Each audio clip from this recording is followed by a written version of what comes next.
प्रभु यीशु मसीह के मधुर एवं प्रिय नाम में आप सबों को जय मसीह की। आज का जो पाठ है जो हम मनन करने जा रहे हैं वो हैं यहूदियों के दो विशेष दिन। पहला रोश हशन्नाह और दूसरा योम किप्पूर। रोश हशन्ना यह यहूदियों का नव वर्ष का दिन होता है और यहूदी कैलेंडर के अनुसार जो 7वां महीना होता है जिसे तिशरी का महीना भी कहते हैं, उसके पहले दिन को नव वर्ष के रूप में यहूदी लोग मनाते हैं और इसे एक नए साल के रूप में बनाते हैं। जिस रीति से हम लोग अपना नया साल बनाते हैं उसी रीति से रोश हशन्ना के दिन यहूदी लोग अपने त्यौहार को, नए वर्ष के त्यौहार को बनाते हैं। एक विशेष आराधना करते हैं और नरसिंगा फूका जाता है और विशेष करके ये लोग शहद के साथ सेब के कटे हुए टुकड़े को खाना पसंद करते हैं।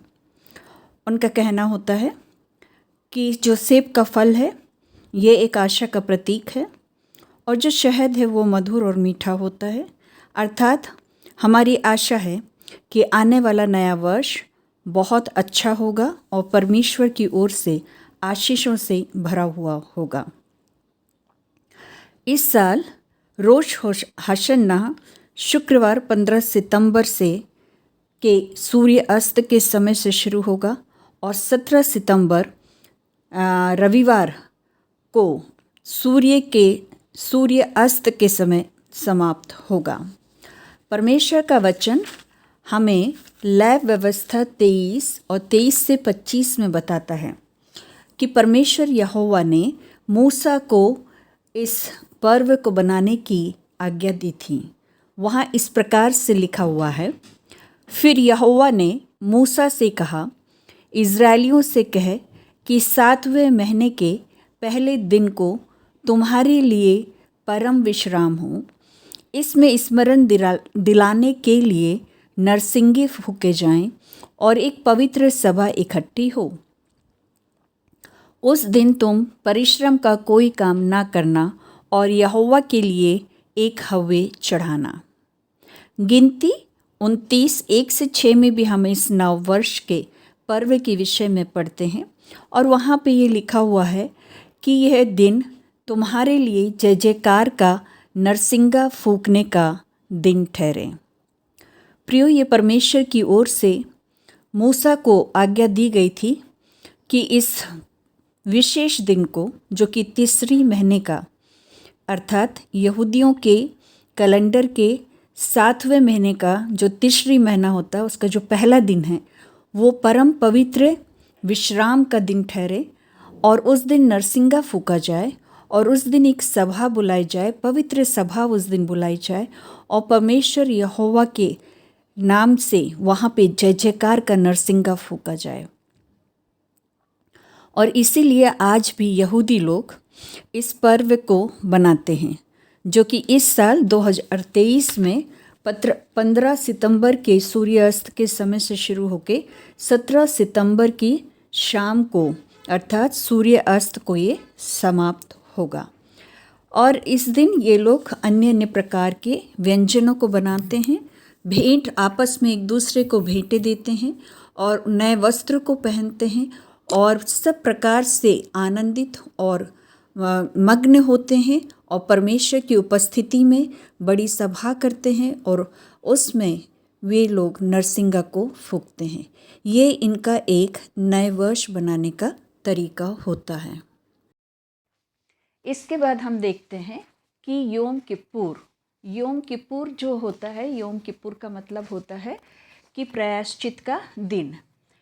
अब प्रायश्चित के दिन के विषय में परमेश्वर का वचन कहता है, लय व्यवस्था 23 26 से 32 में हम पढ़ते हैं, फिर यहोवा ने मूसा से कहा, इसी 7वें महीने के 10वें दिन प्रायश्चित का दिन माना जाए।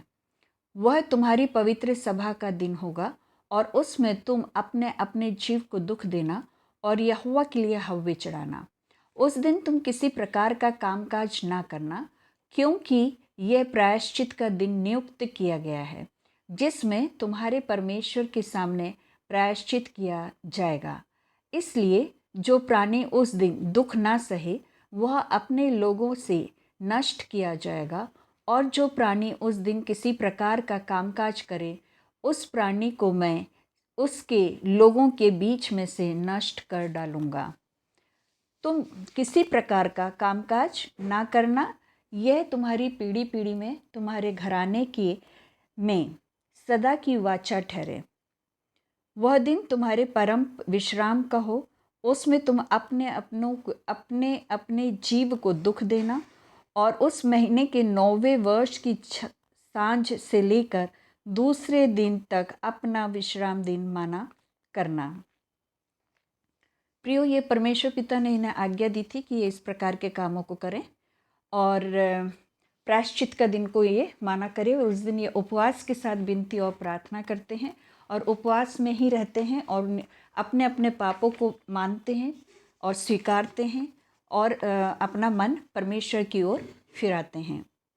हम परमेश्वर के वचन से देखेंगे कि जब हम नए नियम के अनुसार अनुग्रह के दिनों में रहते हैं तो फिर हम इस दिन को क्यों नहीं मानते। हम इस दिन को इसलिए नहीं मानते हैं क्योंकि हमारे लिए हर एक दिन और हर एक पल हमारे परमेश्वर की ओर से हमें प्रायश्चित करने का दिन दिया जाता है, समय दिया जाता है। जब भी हमसे पाप हो जाते हैं तो हम तुरंत परमेश्वर से प्रार्थना मांग करते हैं, अपने पापों की क्षमा करते हैं, अपना मन फिराते हैं और परमेश्वर से अपने पापों का पश्चाताप करते हैं ताकि परमेश्वर उन्हें क्षमा करें। इब्रानियों 10 और 1 में हम पढ़ते हैं, क्योंकि व्यवस्था जिसमें आने वाली अच्छी वस्तुओं का प्रतिबिंब है पर उनका असली रूप नहीं, इसलिए उन एक ही प्रकार के बलिदानों के द्वारा जो प्रतिवर्ष अचूक चढ़ाए जाते हैं पास आने वालों को कदाचित सिद्ध नहीं कर सकती। प्रियो, जो कुछ पुराने नियम के अनुसार किया जाता था वो सब कुछ आने वाली वस्तुओं का एक प्रतिबिंब था और इसलिए बलिदान उस समय चढ़ाए जाते थे, परंतु वो कभी भी हमें सिद्ध नहीं कर सकती थी। और इसीलिए परमेश्वर का वचन कहता है कि परमेश्वर ने ना तो बलिदान और ना भेंट, ना होम बलि और ना पाप बलि को कभी चाहा और ना उनसे कभी प्रसन्न हुआ। यद्यपि ये सब बलिदान व्यवस्था के अनुसार ही चढ़ाए जाते थे। प्रिय, पुराने समय में होम बलि, पाप बलि, अन्न बलि ये सब कुछ व्यवस्था के अनुसार चढ़ाए जाते थे, परंतु ये इनसे परमेश्वर कभी भी प्रसन्न नहीं हुआ।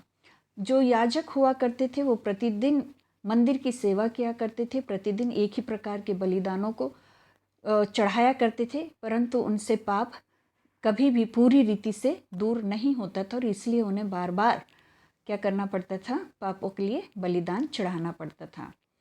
और परमेश्वर का वचन हमें कहता है, प्रभु यीशु मसीह के विषय में जो कहा गया है वो ये है, देख मैं आ गया हूँ ताकि तेरी इच्छा को पूरी करूँ।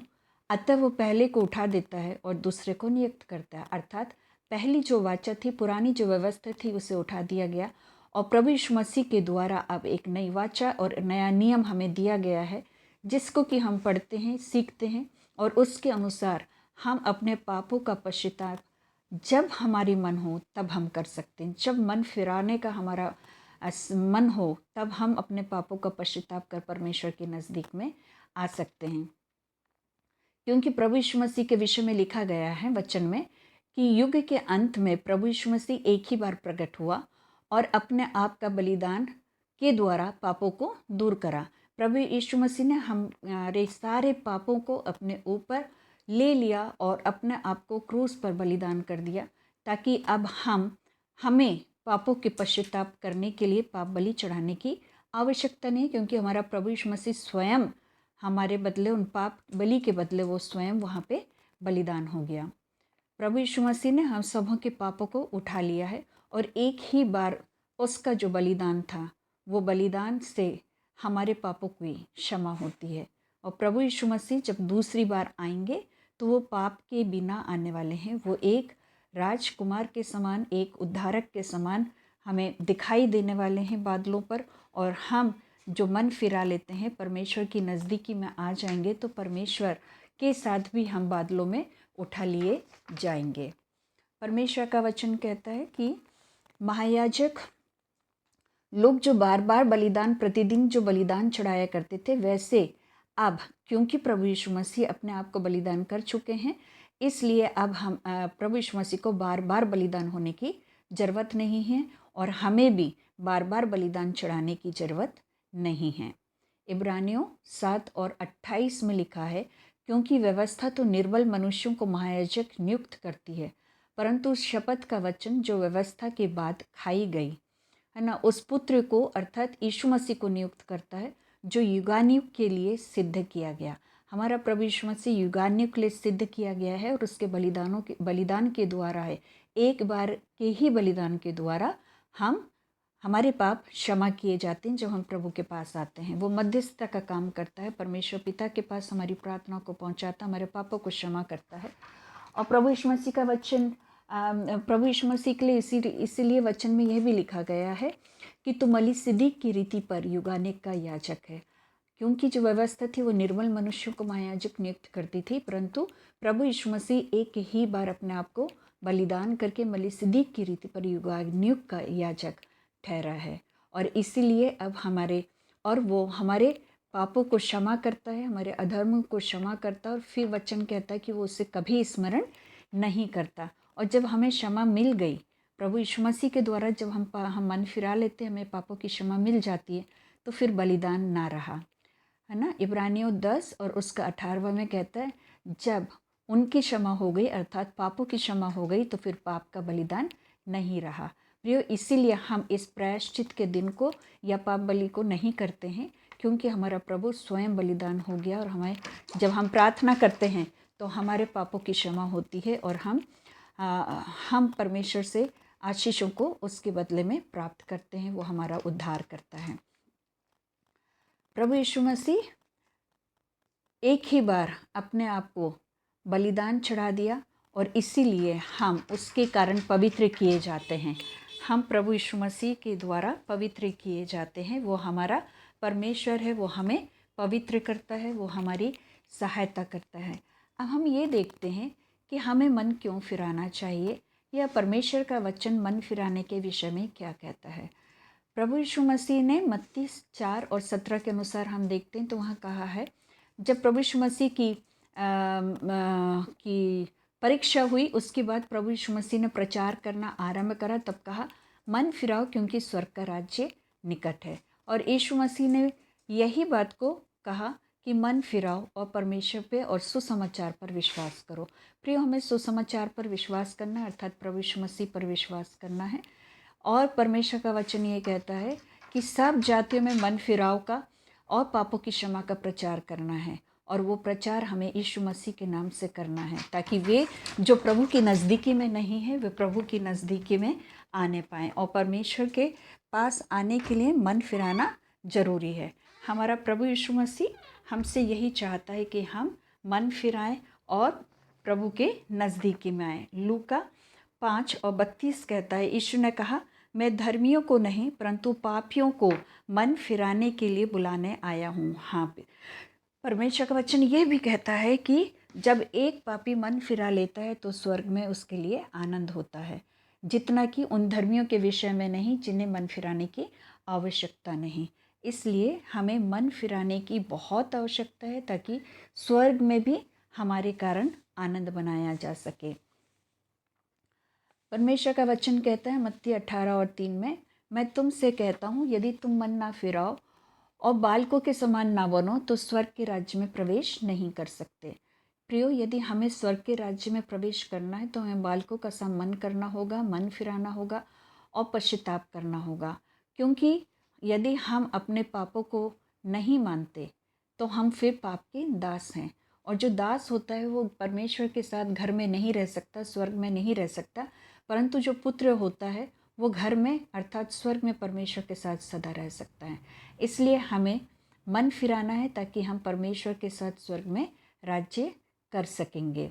और परमेश्वर का वचन कहता है, यदि तुम मन नहीं फिराओगे तो मैं शीघ्र ही आकर अपने मुख की तलवार से लड़ूंगा। सो प्रियो, इससे पहले कि हम पर प्रभु यीशु मसीह का सामना करें और उसकी मुख की तलवार का सामना करें, हमारे लिए ज़रूरी है कि हम अपना मन फिराएं और परमेश्वर की नज़दीकी में आ जाएं, ताकि उसका पुत्र ठहरकर हम उसके साथ उसके राज्य में हम संभागी हो सकें। परमेश्वर का वचन कहता है कि जब हम मन फिरा लेते हैं तो हमारे पाप मिटाए जाते हैं और परमेश्वर के सन्मुख से और प्रभु यीशु मसीह के सन्मुख से हमारे लिए विश्रांति के दिन आते हैं, अर्थात हम शांति से जीवन जी सकते हैं और सब प्रकार से हम परमेश्वर से आशीषों को प्राप्त कर सकते हैं। परंतु यदि हम अपने पापों को नहीं मानते हैं और उसे छिपाए रखते हैं तो फिर हम चाहे कोई भी काम क्यों ना हो, वो कभी भी सफल नहीं होगा। पर जब हम पापों को मान लेते हैं और उनको छोड़ देते हैं तो परमेश्वर अपनी दया को हम पर करता है। प्रियो, यदि हम चाहते हैं कि हम परमेश्वर के पुत्र ठहरें, यदि हम चाहते हैं कि परमेश्वर की ओर से हमें आशीष मिले, यदि हम चाहते हैं कि हम पर दया की जाए, तो हमें पापों को मानना ज़रूरी है, मन फिराना ज़रूरी है, उसे छोड़ देना ज़रूरी है। क्यों? क्योंकि पहला यूहन्ना 1:9 कहता है, यदि हम अपने पापों को मान लें तो वह अर्थात यीशु मसीह हमारे पापों को क्षमा करने और हमें सब अधर्म से शुद्ध करने में विश्वास योग्य और धर्मी है। हमारा प्रभु यीशु मसीह सब प्रकार से हमारे पापों को क्षमा करने में और हमारे अधर्म से हमें शुद्ध करने में विश्वास योग्य भी है और वो धर्मी है। वो स्वयं धर्मी है, वो परमेश्वर का पुत्र है, परमेश्वर की दाहिनी ओर विराजमान है और हमारे सब पापों के लिए वो परमेश्वर से विनती और प्रार्थना करता है। पर कब? जब हम परमेश्वर की ओर अपने मन को फिराते हैं, अपने प्रभु यीशु मसीह की ओर अपने मनों को फिराते हैं, तो हमें परमेश्वर क्षमा करता है और हमें आशीषों से भरता है, अपनी दया भरता है, हमें शांति देता है, अपना पुत्र बना के अपने योग्य बनाता है।